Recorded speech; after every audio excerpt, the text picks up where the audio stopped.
l'insuline repas. Alors, comme son nom l'indique, l'insuline repas est l'insuline qu'on va administrer au moment du repas pour permettre l'assimilation des glucides contenus dans ce repas. Pour affiner le dosage de l'insuline repas, nous vous proposons un exercice de calibrage. Alors cet exercice, vous pouvez le réaliser avec des pâtes, du riz, des légumineuses. Bref, choisissez celui que vous avez l'habitude de manger, qui vous fait plaisir, et vous allez prendre, alors j'utilise l'exemple des pâtes, je suis italien. Vous êtes donc face à une assiette qui contient 100 g de pâtes crues, soit environ 70 g de glucose. Pour cette assiette, vous allez donner la dose d'insuline que vous aviez l'habitude de donner, qui vous a été prescrite par votre médecin. Et vous allez regarder la glycémie avant de manger, 1 heure après avoir commencé le début du repas, 2 heures après et 3 heures après.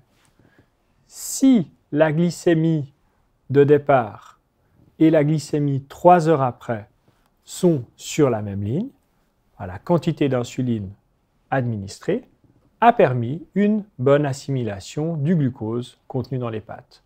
Si la glycémie est bien plus haute, c'est qu'il y avait un manque d'insuline, et si la glycémie est plus basse, c'est qu'il y avait trop d'insuline.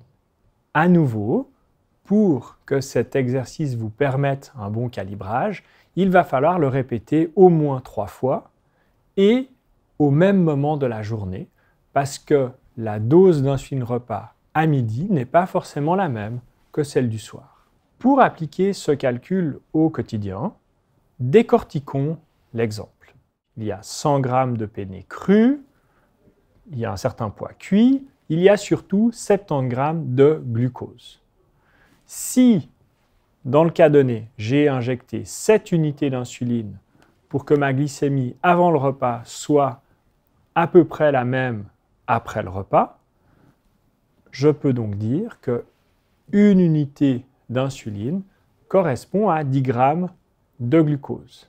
Ce calcul me permet demain, pour manger un plat de céréales qui contient 50 g de glucose, de savoir que je peux injecter 5 unités d'insuline pour rester à l'équilibre.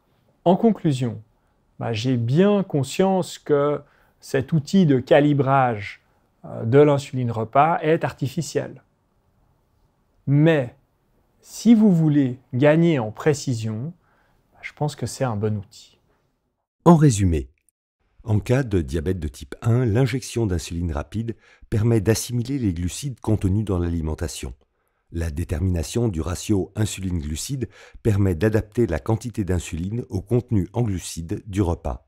Elle consiste à fixer le nombre d'unités d'insuline nécessaires à assimiler 10 g de glucides. Une méthode pour déterminer ce ratio consiste à réaliser un comptage précis de la quantité de glucides d'un repas donné et d'évaluer la réponse glycémique de la dose d'insuline habituellement injectée. Le ratio est adapté lorsqu'il permet de retrouver 2 à 3 heures après le repas une glycémie similaire à celle précédant le repas.